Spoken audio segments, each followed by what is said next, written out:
দর্শক, ৯ দফা দাবিতে প্রশাসন ভবন অবরোধ করে বিক্ষোভ করছে রাজশাহী বিশ্ববিদ্যালয়ের শিক্ষার্থীরা। আর এই বিষয়ে বিস্তারিত জানাতে এই মুহূর্তে আমাদের সাথে যুক্ত হচ্ছেন সহকর্মী মতিউর মুর্তজা। মুর্তজা, শিক্ষার্থীদের দাবিগুলো কি কি আমাদের জানাবেন?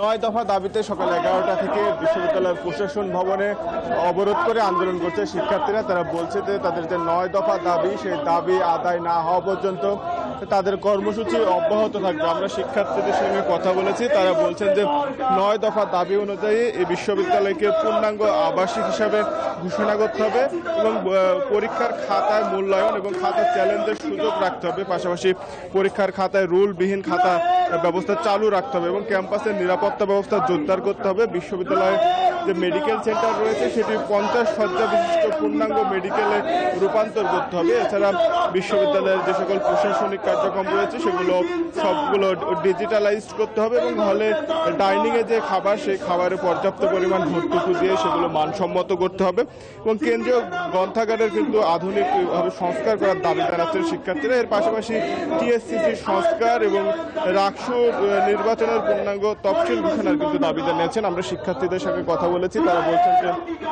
তাদের যে দাবি, সেই দাবি আদায় না হওয়া পর্যন্ত তারা আন্দোলন চালিয়ে যাবেন এবং প্রথম দফা পূর্ণাঙ্গ আবাসিক হল নির্মাণ, সেই বিষয়ে কিন্তু শিক্ষার্থীরা বলছেন এই দাবির সঙ্গে তারা কোনো আপোষ করবেন না। এই ছিল রাজশাহী থেকে সর্বশেষ সোহাগ।